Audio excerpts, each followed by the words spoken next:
Melhor do que o vinho é o teu amor.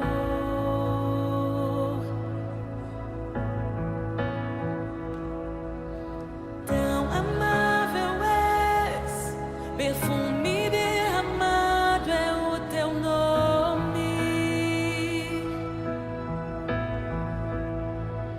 Tua beleza é incomparável, tesouro desejável, tua comunhão, tua presença é fogo que consome, mais forte do que a morte é o teu amor,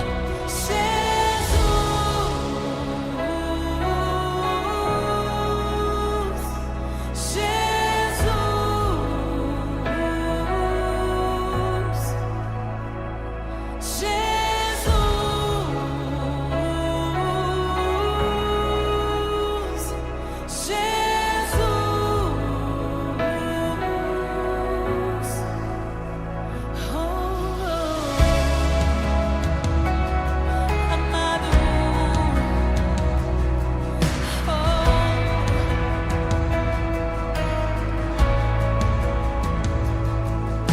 mais doce que o mel, melhor do que o vinho é o teu amor. Igreja, tudo bom com vocês? Não esperava por isso, boa noite. A gente vai começar o culto lendo Salmos 84.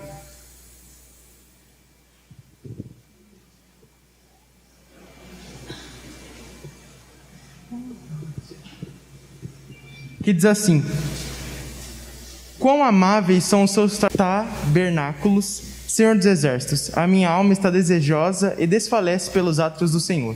O meu coração e minha carne clamam pelo Deus vivo. Até o pardal encontrou casa e a andorinha ninho para si, onde ponham seus filhos, até nos altares, Senhor dos exércitos, Rei meu e Deus meu. Bem-aventurado os que habitam em tua casa, louvar-te-ão continuamente. Bem-aventurado o homem cuja força está em ti, em cujo coração está os caminhos aplanados, que passando pelo vale de Baca, faz dele uma fonte, a chuva dele enche os tanques, vão indo de força em força, cada um deles em Sião aparece perante Deus. Senhor Deus dos exércitos, escuta a minha oração, inclina os ouvidos, ó Deus de Jacó. Olha, ó Deus, escudo nosso, e contempla o rosto do teu ungido, porque vale mais um dia nos átrios dos teus átrios do que em 1000. Preferiria estar à porta da casa do meu Deus e habitar nas tendas dos ímpios, porque o Senhor Deus é o sol e o escudo. O Senhor dará graça e glória, não retirará bem algum aos que andam na retidão. Senhor dos exércitos, bem-aventurado o homem em quem ti põe a sua confiança. Fazendo um chamado para confissão, vamos ler Isaías 59, de 1 a 2. Isaías 59, de 1 a 2, que diz assim: Eis que a mão do Senhor não está encolhida, para que não possa salvar, nem é gravado o seu ouvido para não poder ouvir. Mas a vossa iniquidade fazem separação entre vós e o vosso Deus, e os vossos pecados encobrem o seu rosto de vós, para que não vos ouça. Deus sempre estará lá. Não, isso aqui. Esse texto é muito legal. E você aí, saiba que Deus, Ele te escuta. Ele escuta muito bem, e Ele não tem a mão encolhida para te salvar. Todos nós pecamos, e todos nós podemos pedir perdão pelos nossos pecados. Amém? Vamos fazer uma oração agora de confissão a Deus.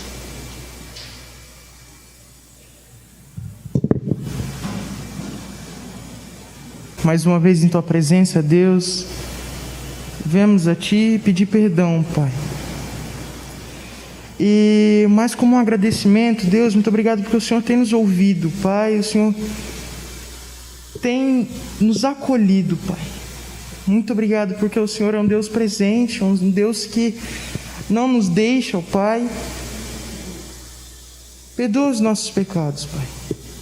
Que em nome de Jesus a gente possa estar mais perto de Ti, Deus. E que os nossos pecados, que eles possam parar de ser um obstáculo, Deus, e que a gente possa chegar mais perto de Ti, Pai.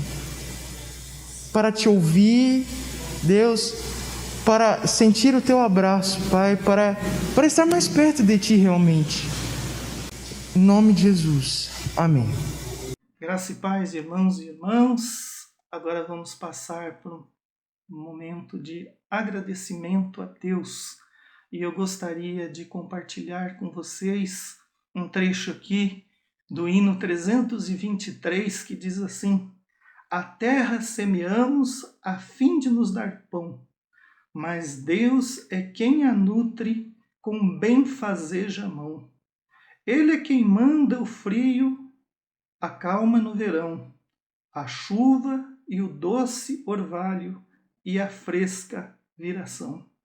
De todo bem a fonte é o nosso bom Senhor. Louvai a Deus por todo o seu amor. Amém? E é por isso que nós estamos alegres, né? Porque reconhecemos que Deus é a fonte de todo bem. Se nós amamos, é porque fomos amados primeiro.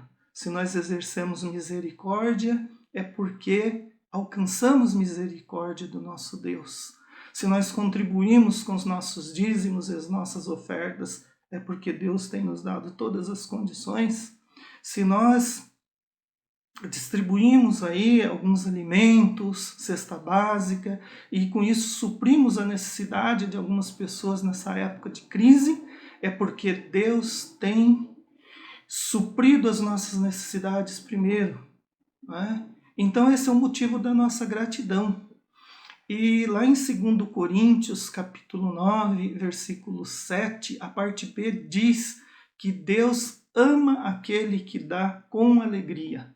E nós contribuímos com alegria, porque nós reconhecemos que o nosso Deus é a fonte de todo bem.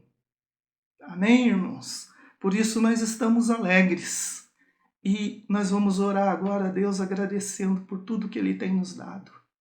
Querido Senhor, nós Te louvamos, ó Pai, porque o Senhor tem suprido as nossas necessidades, Pai.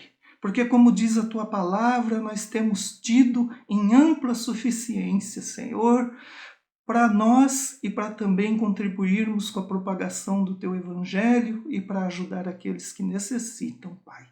Te louvo, ó Deus, por cada família da nossa igreja, Pai, por cada irmão e irmã, Senhor, que tem podido contribuir com a Tua obra, Pai. Nós Te louvamos e Te agradecemos, porque o Senhor é a fonte de todo bem, em nome do Senhor Jesus, o Senhor da Tua igreja. Amém.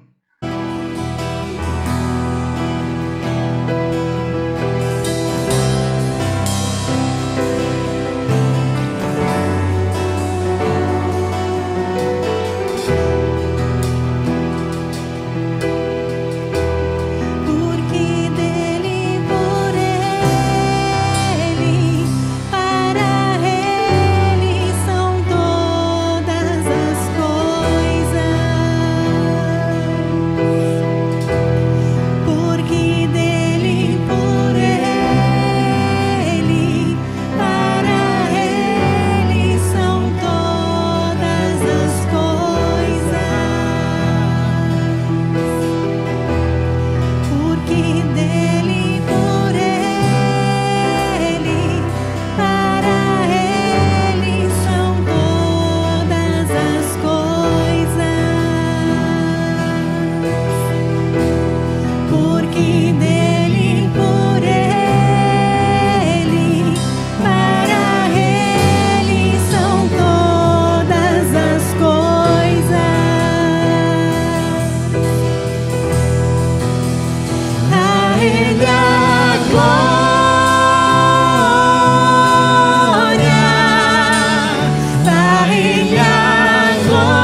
ti, Senhor.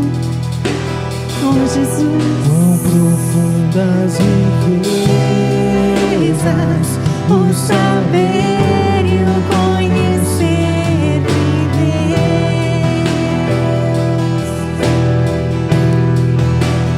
Quão insondáveis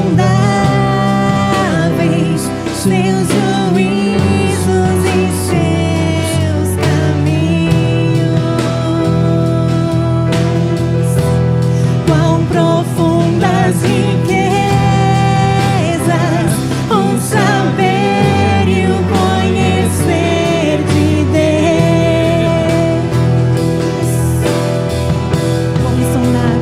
Quão insondáveis seus juízos e seus caminhos.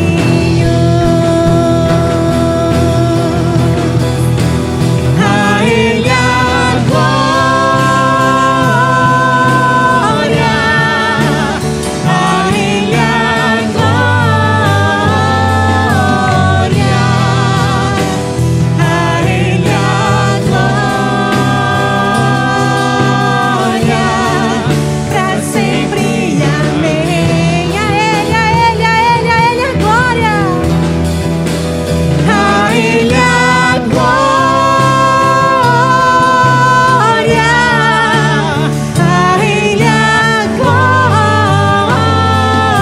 glória, a Ele a glória, pra sempre. Amém. Sim, as suas Bíblias no livro de Samuel, 1 Samuel, no capítulo 17, versículo 4. 1 Samuel, capítulo 17, versículo 4.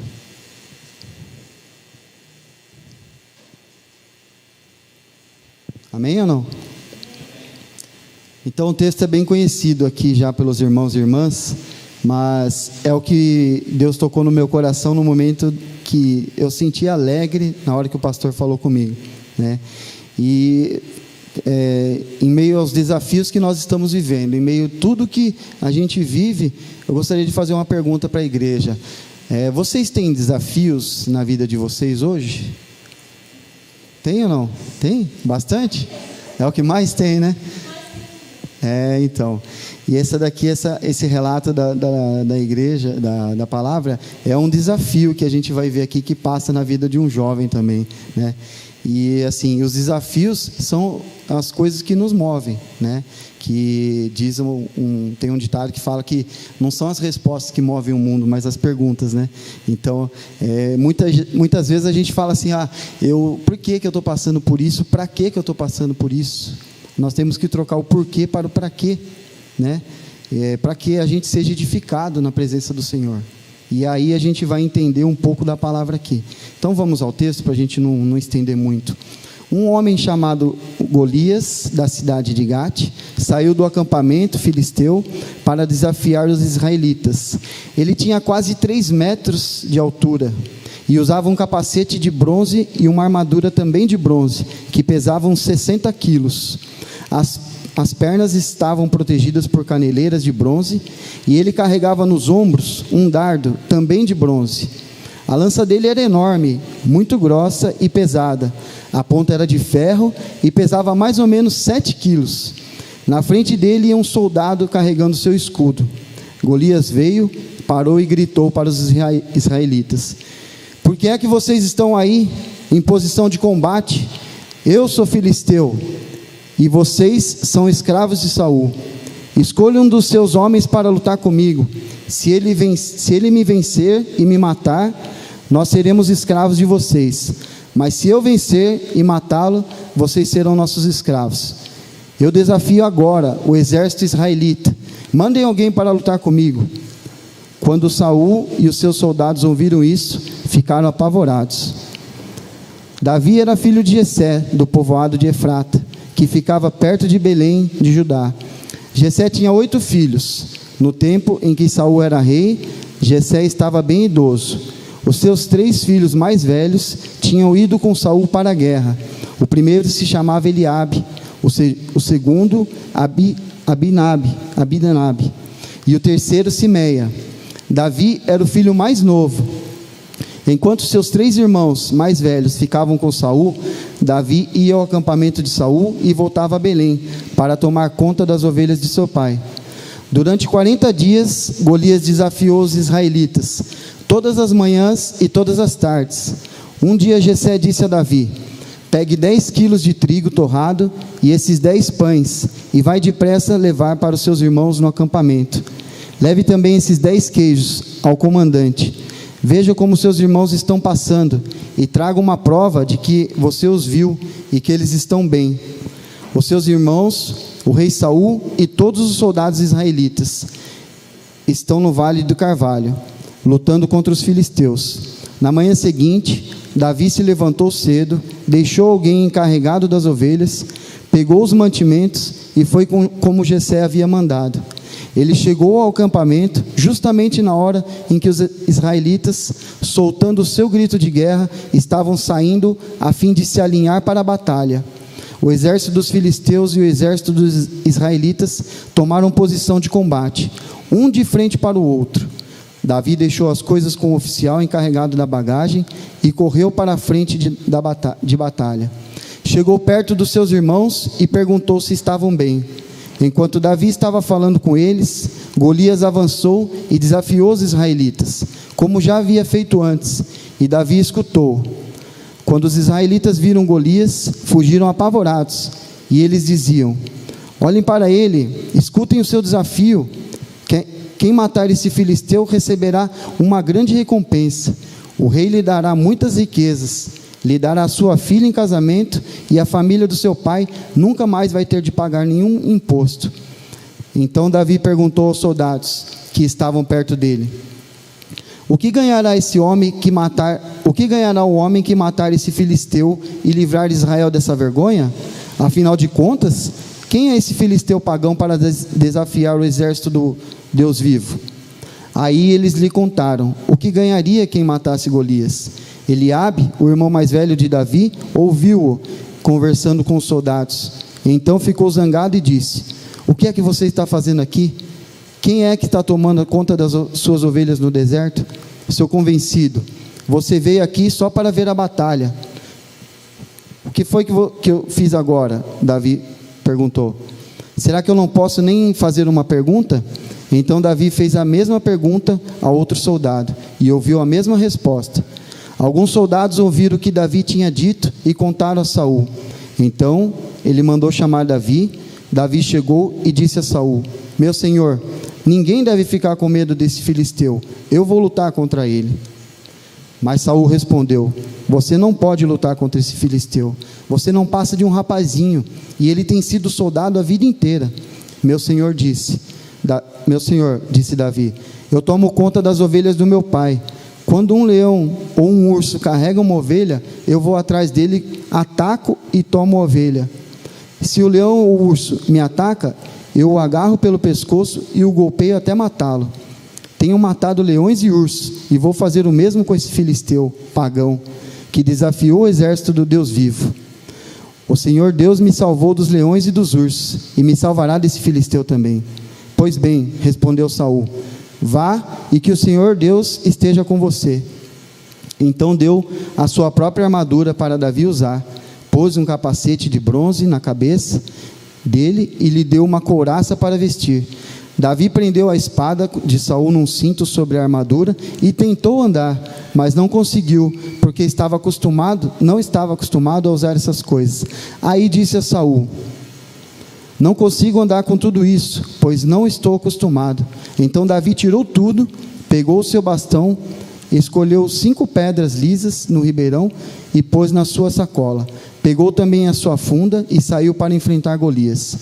Golias, o filisteu, começou a caminhar na direção de Davi. O ajudante que carregava as suas armas ia na frente. Quando chegou perto de Davi, Golias olhou bem para ele e começou a caçoar, porque Davi não passa de um rapaz bonito, pois Davi não passava de um rapaz bonito e de boa aparência. Aí disse a Davi: para que é esse bastão? Você pensa que eu sou algum cachorro? Em seguida rogou a maldição dos seus deuses sobre Davi e o desafiou dizendo: venha, que eu darei o seu corpo para as aves e os animais comerem.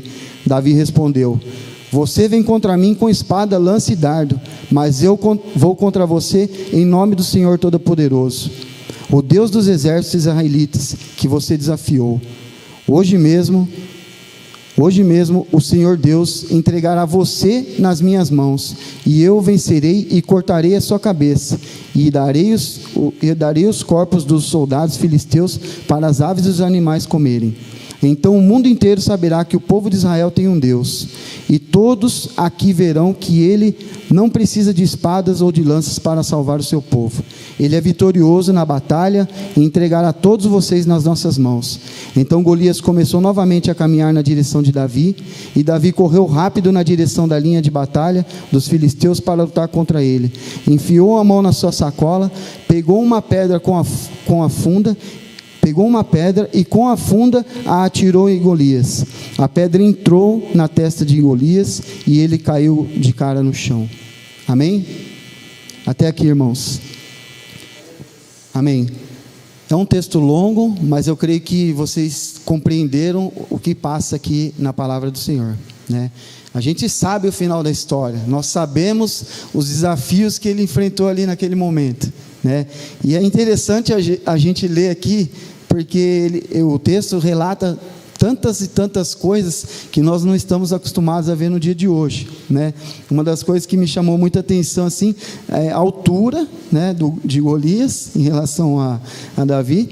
E assim, numa outra tradução da Bíblia, ele fala de 6 côvados e 1 palmo. Cara, eu falei assim, que é isso? Né? A gente olha e fala assim, nem sei traduzir isso. Mas aí a gente tem 2 traduções, graças a Deus. Então ele tem 3 metros e pouco de altura, né? Aí está para nós os desafios do dia de hoje. Quantas coisas nos desafiam, né? Esse jovem aqui pequeno, que não estava acostumado a ir para batalha nenhuma. Mas, no meu entendimento, creio que também vocês vão entender dessa forma, como nós nos preparamos para a batalha do dia a dia? Quem que nos capacita? É o Senhor. É ou não é? É Ele. Muitas vezes nós somos desafiados a isso, e muitas vezes também nós desanimamos. Ele não teve medo nenhum. A gente não precisa relatar ponto a ponto aqui, mas na hora em que ele chegou lá no acampamento para levar o mantimento para os seus irmãos e para o comandante, o que acontece? O irmão dele fica super bravo com ele, mas ele estava num habitat natural. Ele estava acostumado a ir para o campo todos os dias cuidar das ovelhas, mas ele tem uma responsabilidade com as ovelhas, tanto quanto ele viu lá na hora que ele chegou no acampamento. E aí ele viu que todos os israelitas estavam aflitos, mas todos eles falavam a mesma coisa. Ele não estava interessado em querer saber o que o rei daria por quem matasse o filisteu Golias, perdão. Ele não estava interessado naquilo. Ele simplesmente foi tocado e desafiado. Por quê? Porque ele cria e crê no Deus vivo. É o que devemos fazer hoje, né? Nós que somos jovens, juvenis, vocês são desafiados, nós somos desafiados a isso hoje. Muitas coisas a gente acorda e fala assim, puxa vida, eu tenho que fazer tal coisa, eu tenho que fazer, nossa, passaram para mim aquele serviço lá, puxa, não queria fazer isso. Mas como a gente quer estar preparado para a batalha? Ninguém via que Davi estava todo dia ali cuidando das ovelhas. Alguém já correu atrás de um cachorro na rua aí, de uma galinha? Já ou não? O Emílio já fez alguma coisa? O Emílio sabe. Dá para suar e dá para queimar bastante energia, né? Ele estava acostumado a fazer isso. E era uma coisa cotidiana dele, que ele realmente estava na batalha dele, o dia a dia. E as pessoas pensavam assim, poxa, quando o rei falou com ele, o rei Saul falou com ele, ele deve ter olhado para Davi e falado assim, tá, você vai vencer o filisteu? Conta a outra, né? O cara tinha 3,5 metros, 3 metros e pouco de altura. Como é que pode alguma coisa desse tipo acontecer? Mas ele tinha consigo um Deus vivo, Deus no coração. Ele sabia onde ele podia atacar para poder derrubar. Tanto que ele fala no trecho aqui no versículo, que ele vem com lanças, dardos e espadas, mas ele vai contra o povo dos filisteus, em nome do Senhor dos Exércitos. E é nisso que a gente tem que crer. É esse o nosso desafio do dia a dia, né? Igual a gente começou esse ano cheio de desafio, e muitos nós brasileiros e muitos outros por aí no mundo tiraram o pé do acelerador. Obviamente que a gente tem que tirar, mas não quer dizer que a gente vai pisar no freio. A gente tem que continuar seguindo conforme Deus dá, agradecendo a Ele todo dia pela saúde, que é a primeira coisa que a gente tem que ter. Acordou, está bem, está maravilhoso, a família está bem, é isso que a gente tem que ter, né? Esse é o primeiro desafio que a gente vence. O outro desafio que a gente tem que ver é o passo seguinte que Deus vai dar para você. Na hora que a gente é desafiado, Deus vai falar contigo: irmão, não temas, eu sou contigo. Davi não tinha medo nenhum, ele não era temente, né? No momento que o irmão dele fica bravo com ele, ele fala assim: cara, você está fazendo isso porque você é convencido. Não é isso que ele estava ali com esse propósito de defender o povo de Israel, sabendo que tinha um Deus vivo que cuidava deles e que cuida até hoje de nós também. Amém ou não? É isso que é importante nas nossas vidas. Então, assim,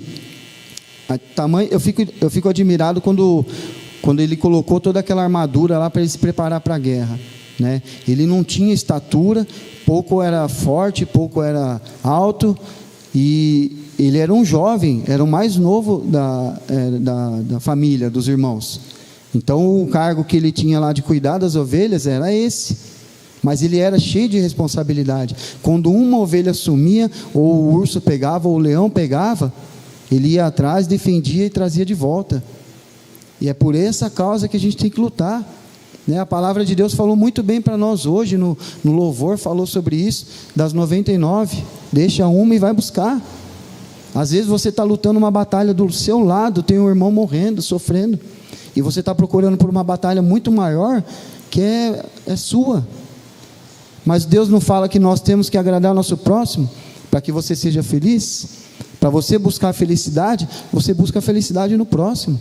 E era o que ele estava fazendo ali naquele momento. Então para ele não teve dificuldade nenhuma, né? É nisso que a gente tem que crer, que Deus está conosco o tempo todo, né? Então ele não viu dificuldade, ele não se preparou assim, por exemplo, igual um atleta vai para uma academia e fala assim: eu vou lutar, eu tenho que treinar pelo menos 1 mês, 2 meses, perder 6 quilos, comer só tal tipo de alimento, e dormir tal horas, e acordar tal horas, e fazer esse tipo de treino. Ele não fez isso. Ele simplesmente tinha Deus com ele. Ele estava preparado para aquilo. Ele não hesitou. Quando ele chegou lá no acampamento, ele viu os soldados correndo quando Golias gritou.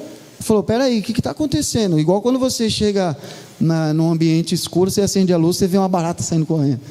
Você pensa nos filisteus, nos israelitas fazendo isso. Eu imagino a cena na minha mente aqui. Eu falo assim: caramba, né? Ele chegou lá, gritou, todo mundo saiu apavorado. E ele não falou: eu vou enfrentar esse cara aí.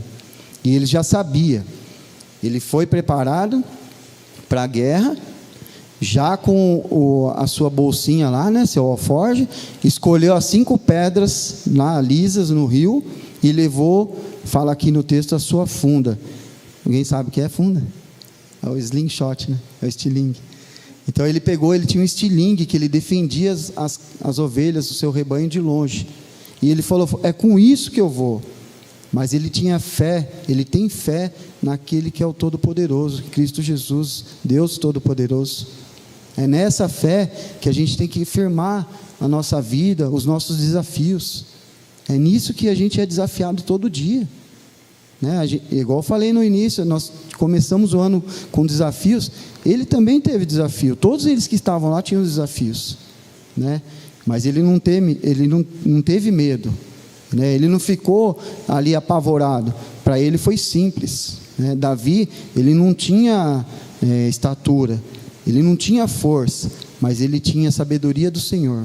E é nessa sabedoria que eu falo para vocês, que vocês vão sair daqui hoje melhores do que vocês chegaram, com a sabedoria de ter uma semana de vitória, uma semana de paz, uma semana de espetacular na presença do Senhor, porque os desafios vêm mesmo, né? Nós somos desafiados todos os dias, né? Com essa questão que eu comentei no início com vocês da faculdade, é um desafio grande, né? Para mim está sendo, cara, jovem, né? Faculdade e tal, trabalho, né? Muitas coisas, então é sempre uma luta.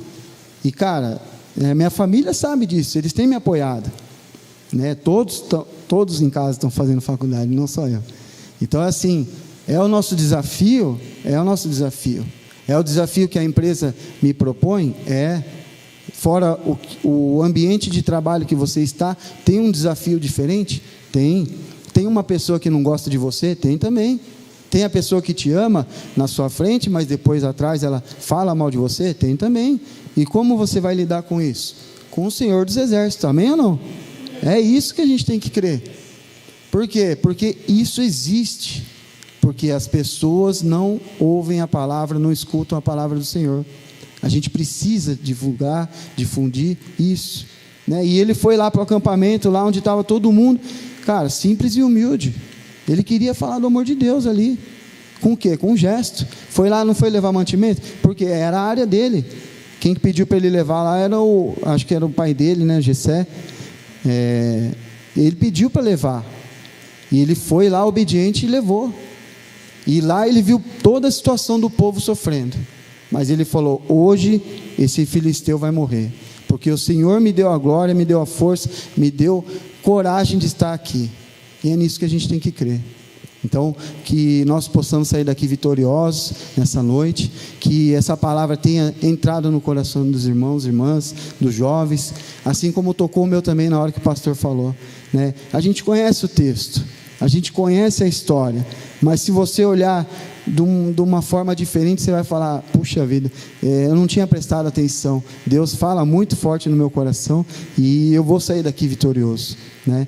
Então que nós tenhamos os desafios, vamos agradecer a Deus pelos desafios, porque se a gente não tiver, não tem graça, vai ser muito fácil, né? E esse desafio vai fazer a gente vencer batalhas, amém? Vida, te louvamos por este momento, Deus, e celebrar, Senhor, este momento, ó Pai, de intercessão, Senhor. Tu esteja guardando e amparando, ó Pai, o teu filho e a tua filha. A tua bênção, ó Deus, na área, Senhor, da cura, Senhor, o teu perdão. E também, Senhor, restaurando, ó Pai, relacionamentos, ó Deus. Tu esteja, Senhor, dando a tua graça, ó Pai, abrindo portas de emprego, Senhor. Guardando, Senhor Deus, para que as famílias estejam em paz. Acalmando o coração daqueles, ó Pai, que estão aflitos, ó Deus. Que teu nome seja honrado, Pai, em todo o tempo.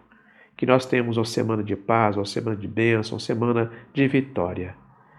Que a tua graça abunde, ó Pai, teu amor a Jesus Cristo e a consolação do Espírito Santo estejam cada um de nós, com teu povo sobre este país e o mundo. Nós te louvamos e te adoramos. Que essa paz esteja com todos, desde agora e para sempre. Amém, amém e amém.